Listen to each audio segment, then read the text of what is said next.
Yokoso peeps, it's Oz. It's been a long time. So awesome. So for those of you watching this, thanks for coming back. I think I haven't made a video in 4 months. Pretty much the end of 2023 was my last video. You've probably been wondering where I've been and why I didn't make any videos. I actually wanted to make an update video for many days, many weeks, but there's just so many weird things, random things happening in my life, so I just haven't had motivation. But let me tell you about some of the good things and bad things that's happened to me in 2024, and maybe that'll help explain why I've been absent for so long.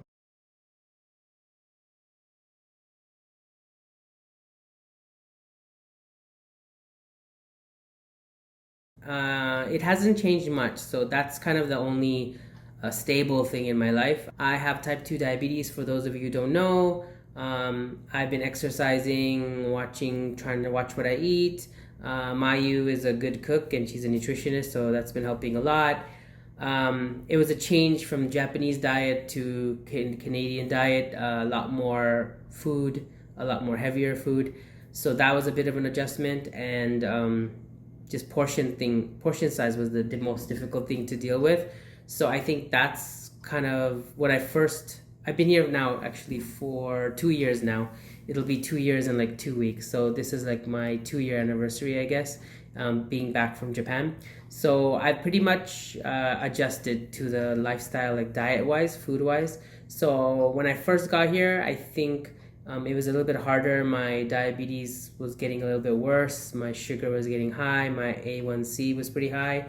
But I've kind of adjusted and I've gone back down, and I've kind of got back to the same place I was in Japan. So I'm pretty much controlling that. So that's not too bad. So that's, I guess, a good thing. By the way, I heard this is no longer acceptable. Is that true? Speaking of health-wise for Mayu, it's actually been really good as well. I guess double this. For Mayu, when she first got to Canada, the first year and a half, I would say, was really bad. She was suffering from homesickness, depression, anxiety. She was seeing like a therapist who speaks Japanese, but it wasn't helping much, and she was like always at home and crying all the time, and part of it was because she didn't have her PR, so she wasn't able to get a job or go to English school or really do anything. She was doing stuff at home, like self-study and stuff, but I think it was just hard for her to adjust to Canadian life. Yeah, about 6 months ago or so, she ended up finally getting her OHIP card, and she was able to go to the doctor and get some like medication for her depression, and that's been helping a lot. It was like a night and day. She's much better now. She still has her moods here and there, but overall she's been doing really well. She's enjoying life. And the good news for her is about 3 months ago, she also got her PR, which is why she got her OHIP card, and she was able to start English lessons. So she's been doing English lessons for the last 3 months or so, and first online and now in person. So her English has really improved. She's gotten much more confident living in Canada, getting more accustomed to it. She's made some friends, and overall I think she's in like a upward curve, so that's good. When I first got here 2 years ago, I was looking for a job, and all I could find was working at this like call center, like work from home. It was for an American cell phone company, and it paid minimum wage. After a few months of that, I was able to get another job where I was working for a credit card company, also for American customers. But the pay was a little bit better, the hours were a little bit better, the people were a little bit better, and it was hybrid, working in the office and at home, and that was really good. But still, it's a call center, so it was kind of like shitty, if you know what call center life is like. Finally, luckily, about a year ago, almost a year, about 10 months ago, my friend from junior high school and high school was able to help me, give me like a reference and get me into a company. I had to interview and everything, but I was able to get a job at a company, like a medical healthcare company, and it's still dealing with patients, and it's work from home mostly, just one day in the office. but it's not like a call center atmosphere. It's a small team of only like 5 of us or 6 of us. It's a lot more, the work is not easier, but it's a lot more stress free than like the other call centers were, where everything is based on like statistics and how long you're on a call, how many seconds of this and that, and how many points you get for this and that. Is very um like performance based with those call centers, but it's very like strict performance based. It's not really like reality. And this one is more like, if you do a good job, it's easy to know who's doing a good job and who isn't. And it's not based on like how many seconds was a call compared to another call or anything like that. It's more about the way you treat people, the customer service itself, the quality of the patients, and feedback from them. So it's a good company, and I've been doing that for about a year now almost, and I like it. It's pretty good. So the pay is also a little bit more than my last company, so at least I'm also going up in pay. Still very low, still not sustainable, because Mayu's not working yet. She's still waiting to improve her English before she can get a job. And if you live in Toronto, you know how it is. Like lifestyle here is very hard to keep with just one person. I'm basically, most of my salary goes for rent, and then whatever's left over, I have to like make do. And I guess I'm getting by each month just enough, unless something happens, and that something has happened, and so that's what I'm going to be talking about next. I guess the next thing to talk about is my parents. I don't remember if I've ever mentioned this. Probably I have in one of my update videos, but about a year and a half ago, my dad started having kind of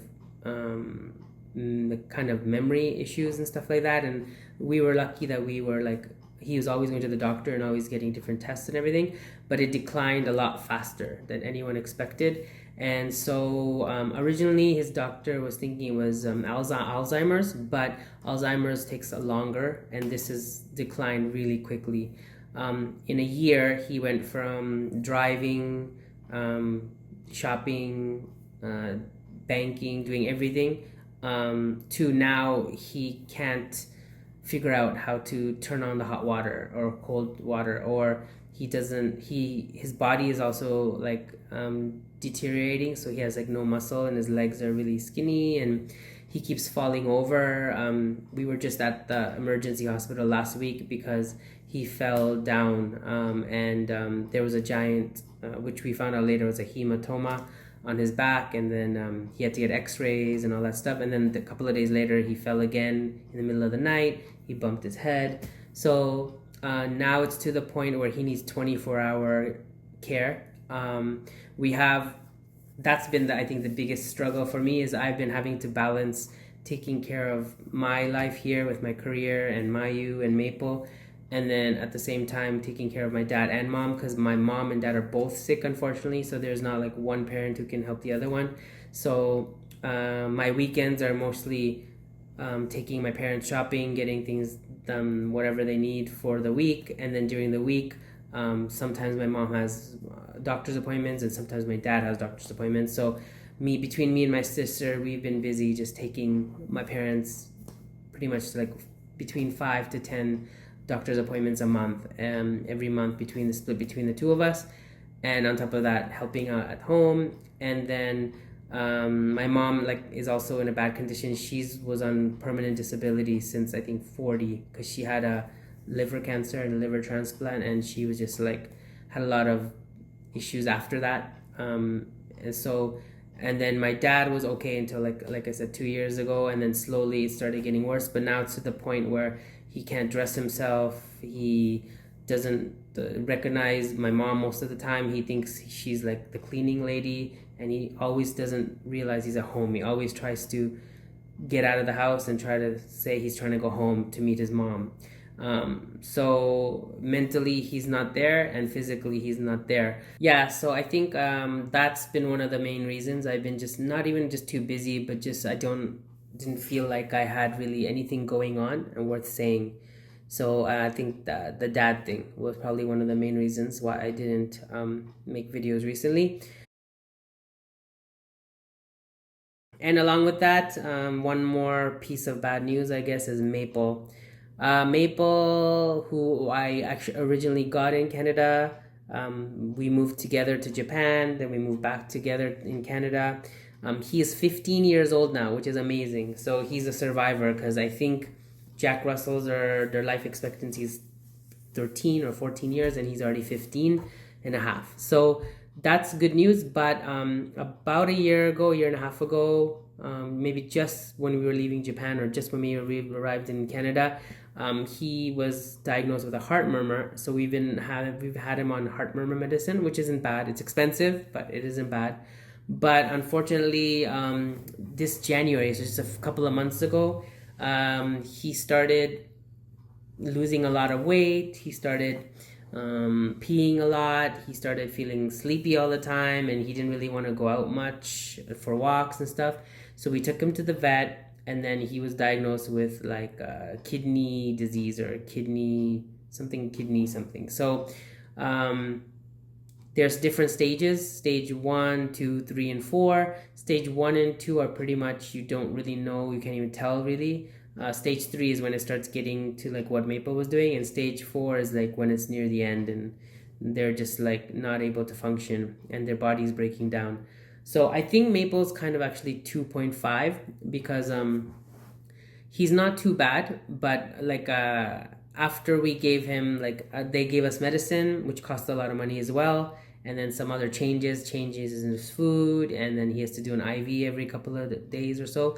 So with that, he's been getting not better but pretty stable.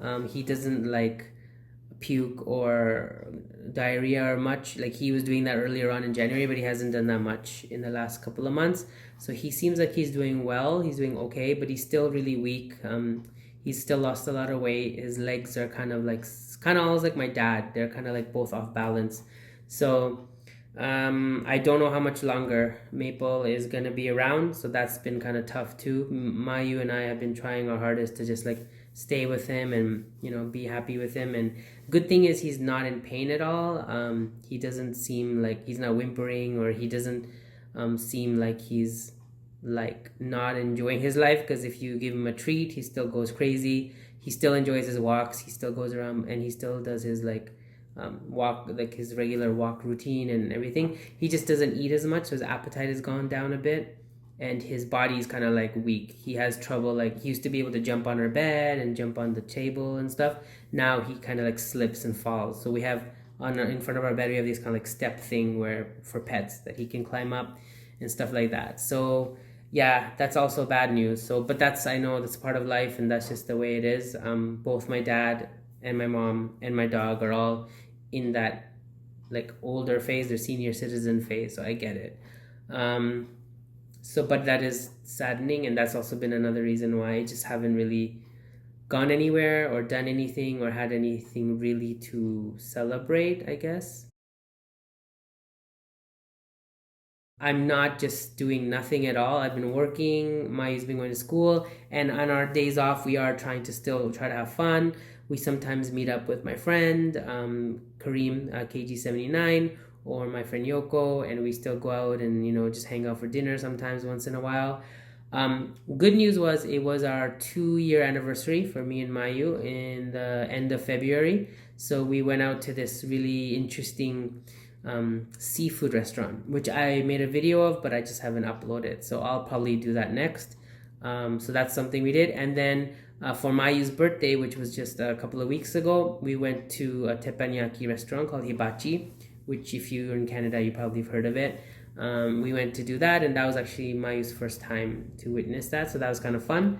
So I made a video of that as well, so I'll probably update that as well.